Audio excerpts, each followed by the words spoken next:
అనేక మంది రాష్ట్ర జిల్లా మండలాల నుంచి వచ్చినటువంటి నాయకులు విఓఏ అధ్యక్షులు అందరికీ కూడా హృదయపూర్వకంగా నా నమస్కారాలు తెలియజేస్తా ఉన్నాను. ఈరోజు ఇంతమంది ఆడబిడ్డలు మరి వాళ్ళ పని వదిలిపెట్టి ఎక్కడెక్కడి నుంచో సుదీర ప్రాంతాల నుంచి వ్యయ ప్రయాసాల కోర్చి తిని తినక బస్సులెక్కి అందరు కలిసి 2 డబ్బులేసుకొని ట్యాక్సీలు కట్టుకొని ఇంత దూరం వచ్చిందంటే అది మామూలు విషయం కాదు. ఒక ఆడబిడ్డకు ఎక్కడనో గ్రామం నుంచి హైదరాబాద్ రావాలంటే అది సునాయాసమైన విషయం కాదు. మరి రావడం కూడా మీరు పోరాటం కోసం వచ్చిరు, రావడం కూడా మన హక్కులు సాధించుకోవడం కోసం వచ్చిరు. మనం ఆనాడు ఒకటే మాట అనుకున్నాం, తెలంగాణ వస్తే ఎవరం ధర్నాలు చేసే అవసరం ఉండదు అనుకున్నాం. తెలంగాణ వస్తే అడగకుండానే అన్ని పెరుగుతాయి, అందరికీ మంచి అవుతుంది అనుకున్నాం. మరి మీ అందరికీ తెలుసు, ఇదివరకు ఉన్న ప్రభుత్వంలో గత 10 ఏళ్ల కింద మీకు చంద్రబాబు నాయుడు గారు మొదలుపెట్టినప్పుడు 2000 రూపాయలు ఉంటే తెలంగాణ వచ్చిన తర్వాత ఫస్ట్ 3000 అయింది, తర్వాత 5000 అయింది. ఆనాడు ఉన్నటువంటి కేసీఆర్ గారి ప్రభుత్వం పీఆర్సీని ఐకేపీకి కూడా అప్లై చేయాలని అనుకోవడంతో 5900 అయింది. ఆ తర్వాత 5900 ఉంటే నేను, రూప్ సింగ్ అన్న, మాధవి గారు అందరం కలిసిపోయి పెద్దసారిని అడిగితే 5000 నుంచి 8000కు వచ్చింది. అది ఇక అక్కడికి 8000కు వచ్చిందంటే అక్కడనే ఆగిపోయింది, అక్కడి నుంచి పెరిగే పరిస్థితి లేదు. అంటే ఆనాడు ఐకేపీ విఓఐలకు సంబంధించి ప్రతి నిత్యం మనం ఎప్పుడు అడిగితే అప్పుడు జీతం పెరుగుకుంటూ పోయింది. ఇంత ధర్నా చేయాల్సిన అవసరం రాలే, ఇంత లొల్లి పెట్టాల్సిన అవసరం రాలే. మీ తరఫున మేము నిలబడి ప్రభుత్వం వల్ల మాట్లాడి చేసుకోగలిగినాం. ఇక మనది 8000 ఉంది కదా అని చెప్పి కాంగ్రెస్ పార్టీ ఎన్నికలలో ఏం చెప్పింది, మనకు 26000 ఇస్తామని చెప్పింది. అంటే నిజానికి ఏంటంటే పాపము కాంగ్రెస్ వాళ్ళు అధికారంలోకి వస్తాం అనుకోలేవాళ్ళు, ఏది పడితే అది చెప్దాం ఇప్పటికైతే, తర్వాత సంగతి తర్వాత చూద్దాం అనుకున్నారు. మీ అందరికి ఒక కథ తెలుసు కదా, ఏం కథ తెలుసా? ఒక ఒక ఊర్లో ఒక దర్జీ కుటుంబం ఉంటది. ఆ దర్జీ కుటుంబం అంటే మేరే వాళ్ళు తెలుసు కదా, బట్టలు కుట్టేవాళ్ళు. ఉంటే ఏమైతుంది, ఒక సూది పోతుంది అన్నట్టు. సూది అయ్యా నాకు సూది దొరకని నీకు 10 కిలోల చక్కెర కొని పెడతా అంటాడు. అంటే ఇంటామె నవ్వుతుంది, ఏందా నువ్వు అంత పిసపిసును, సూదికి ఎవరైనా 10 కిలోల చక్కెర పోస్తారా వెంకటేశ్వర స్వామికి, అవసరమా అంటే ఏ సూది దొరకంతి ఏ తర్వాత అయితే చక్కెర సంగతి చూద్దాం, దేవుడు మనల్ని అడగాడు కదా అంటాడు. అంటే ఇక్కడ మా మేరకుల అంటే సచ్చేది ఉందా అనుకొని 8000 ఉన్న జీతం 26,000 చేస్తా అన్నాడు. అనుకోకుండా తప్పిదారాన్ని ఇప్పుడు ముఖ్యమంత్రి అయింది. ఇప్పుడు ఆయనకు పరిస్థితి ఏంటంటే చేసినాయని మర్చిపోయాను. ఎందుకంటే ఇప్పుడు ఆయనకు ఒకటే గుర్తున్నది, ఏమున్నా ఢిల్లీలో సోనియమ్మ తప్పితే ఇంకోటి గుర్తురాదు. ఆయన జై తెలంగాణ అన్నాడు, జై సోనియమ్మ అంటాడు తప్పితే ఇంకోటి అన్నాడు. నేను కోరేది ఒకటే, రేవంత్ రెడ్డి గారిని, కాంగ్రెస్ పార్టీని, ఇవాళ సోనియమ్మలు కాదు, ఇంతమంది తెలంగాణ తల్లులు ఇక్కడ వచ్చి హైదరాబాద్ నడిబొడ్డులో ధర్నా చేస్తున్నారు. ఫస్ట్ వీళ్ళని చూడండి.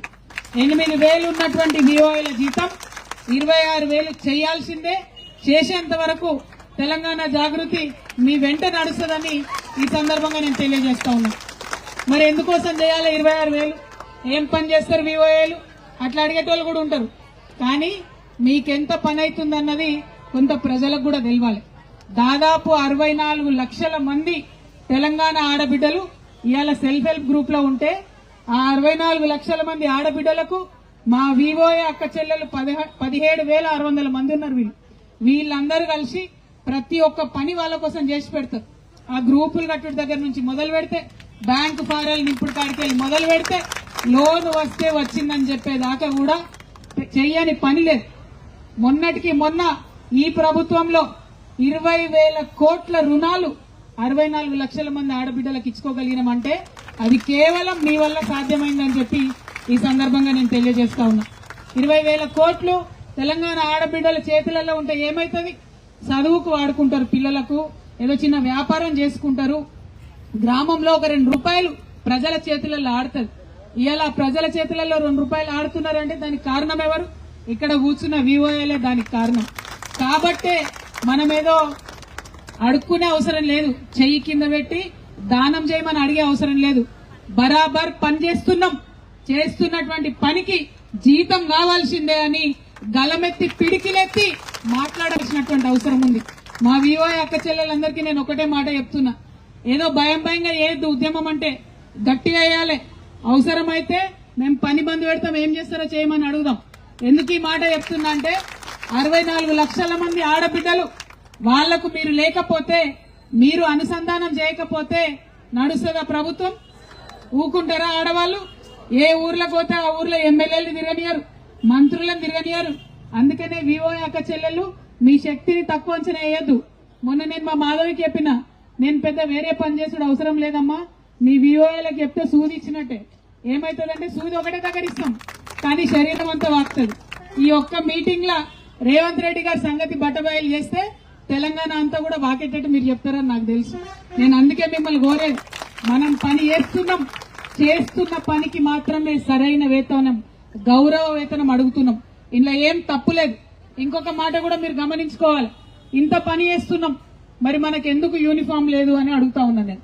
ఖచ్చితంగా 2 జతలు మనకి ఇవ్వాల్సిందే అనే డిమాండ్ మీరు కూడా అందులో పెట్టిండ్రు. నేను కూడా దానికోసం తప్పకుండా చేయాల్సిందే అని ప్రభుత్వాన్ని డిమాండ్ చేస్తా ఉన్నా. ఎంత పని చేసినా యూనిఫామ్ ఉంటే ఆ కదర్ వేరే ఉంటది, ఎక్కడికి పోయినా కూడా గుర్తుపడతారు, మాట్లాడతారు. సో మనం కోరుకునేది ఒకటే, తెలంగాణ ఆడబిడ్డలం ఆత్మగౌరవం, చేసినటువంటి పనికి సరైనటువంటి వేతనం, ఈ 2 రావాలనే ఇక్కడ కొట్లాడుతా ఉన్నాం, పనిచేస్తా ఉన్నాం. మీ అందరినీ కూడా నేను కోరేది ఒకటే, మీకు చేతనైన కాడికి మీరు కొట్లాడండి. ఇవాళ హైదరాబాద్ లో కూర్చున్నాం, అవసరం అంటే ఒక నెల రోజుల ప్రణాళిక తీసుకుంటారా, 2 నెలలు తీసుకుంటారా, జిల్లా కేంద్రాలలో కూర్చుందామా, మండల కేంద్రాలలో కూర్చుందామా, ఏం చేద్దాం మీరు ఆలోచన చేయండి. మీరు చేసే ఆలోచనలకు ఖచ్చితంగా నా మద్దతు ఉంటది. ఒకవేళ ఏ చిన్న ఇబ్బంది మీకు వచ్చినా, ఏ చిన్న విషయంలో ప్రభుత్వం మిమ్మల్ని ఇబ్బంది పెట్టినా నేను హెచ్చరిక చేస్తా ఉన్నాను ప్రభుత్వానికి. ఇక్కడికి వచ్చిన వివోఏ అక్క చెల్లెలే కాదు, గ్రామాలలో ఉన్న వివోఏలను ఎవరు ఇబ్బంది పెట్టినా ఆ ఇబ్బంది పెట్టిన గ్రామానికి, ఆ గల్లీకి వచ్చి నేనే అక్కడ కూర్చుంటా, మీరు భయపడాల్సిన అవసరం లేదు. ఎందుకంటే బరాబర్ ఈ గవర్నమెంట్ మీకు మాట ఇచ్చింది, మీకు వాగ్దానం చేసింది, ఎన్నికలలో 26,000 ఇస్తామని వాగ్దానం చేసింది. ఆ చేసిన వాగ్దానాన్ని నిలబెట్టుకోమని మాత్రమే మనం డిమాండ్ చేస్తా ఉన్నాం. మరి ఇంకొక మాట కూడా మీరు చెప్పాలి, మీకు చెప్పాలి, మీరు గ్రామాలలో ఉంటారు, ఆడబిడ్డలతో కలిసి తిరుగుతూ ఉంటారు. ఇవాళ ఒక ఆలోచన చెప్పండి వాళ్లకు, ఈ ప్రభుత్వం మిమ్మల్నే కాదు, వివోఏలనే కాదు, ప్రతి సాధారణ ఆడబిడ్డను కూడా మోసం చేసింది. 2,500 రూపాయలు ఇస్తామన్నారు, ఇంతవరకు అసలు దాని ముచ్చటనే లేదు. 3 సార్లు అప్లికేషన్లు నింపించుకున్నారు, ఇంతవరకు దాని గురించి అయితే ఆలోచన చేస్తలేరు. ఇక అది పోతే పెన్షన్లు 2,000 ఉండే 4,000 చేస్తామన్నారు, ఇంతవరకు దాని ముచ్చట లేదు. ఇండ్లు అన్నారు, ఎవరికి వస్తున్నాయి ఇండ్లు? ఇవ్వాలా కాంగ్రెస్ పార్టీలు ఉన్న వాళ్ళకి మాత్రమే ఇండ్లు వస్తున్నాయి. కాంగ్రెస్ పార్టీలు ఉన్న వాళ్ళే తెలంగాణలో కాదు కదా, ఇల్లు లేని ప్రతి పేదవారికి రావాలి. కాబట్టి దానికోసం కూడా మీరు మీ ఊర్లలో ఉండే, గ్రామాల్లో ఉండే ఆడబిడ్డలకు ఆలోచన చెప్పండి. ఎందుకంటే మీరు ఒక్కొక్కరు 15 మందితోని, 30 మందితోని, 200 మందితోని మాట్లాడుతూ ఉంటారు. కాబట్టి వాళ్ళకి ఆ ధైర్యాన్ని నింపండి. అడగంది అమ్మ కూడా అన్నం పెట్టదు. కాబట్టి అడగాల్సిందే. ఈ ప్రభుత్వం మొండి ప్రభుత్వం ఉన్నది, మతిమరుపు ప్రభుత్వం ఉన్నది, మోసం చేసే ప్రభుత్వం ఉన్నది. కాబట్టి మరింత బలంగా అడగాల్సి ఉంటదన్న విషయాన్ని మా వివో అక్క చెల్లెలందరూ కూడా గమనించాలని ఈ సందర్భంగా నేను మీ అందరినీ కూడా విజ్ఞప్తి చేస్తూ, మరింకా చెప్పాలంటే చాలా ఉన్నది, చాంతాడంత కథ ఉన్నది, కానీ మీరు పోవాల్సిన దూరం కూడా చాలా ఉన్నది. కాబట్టి ఇవాళ మన వివోఏల గురించే మాట్లాడుకుంటున్నాం, వివోఏల గురించే అడుగుదాం. మళ్ళీ ఒకసారి నేను మీకు మాట ఇస్తా ఉన్నా, మీరు ఏ కార్యాచరణ తీసుకున్నా, ఏ ప్రణాళిక తీసుకున్నా మీ అందరికంటే ముందు వరుసలో నేనుంటా. ఒక లాఠీ దెబ్బ తగిలితే మీకంటే ముందు నేను లాఠీ తినడానికి ముందుకొస్తా. మీరు భయపడి వెనక్కి పోవాల్సిన అవసరం లేదు. హక్కుగా అడగాలి, గౌరవం కోసం పోరాటం చేయాలి, ఆత్మగౌరవం కోసం పోరాటం చేయాలి, చేసిన పనికి సమాన వేతనం కోసం మనం నినదించాలి. ఆ ప్రయత్నంలో ముందుండాలని కోరుతూ, మరి ఆ ప్రయత్నంలో ముందుండి మిమ్మల్ని నడిపిస్తున్న మీ అధ్యక్షురాలు మాధవ్ గారికి, అన్న గౌరవ అధ్యక్షులు రూప్ సింగ్ అన్న గారికి, వారి బృందానికి అంతటికీ కూడా పేరు పేరున హృదయపూర్వకంగా అభినందనలు తెలియజేస్తున్నాను. Thank you. జై తెలంగాణ, జై తెలంగాణ.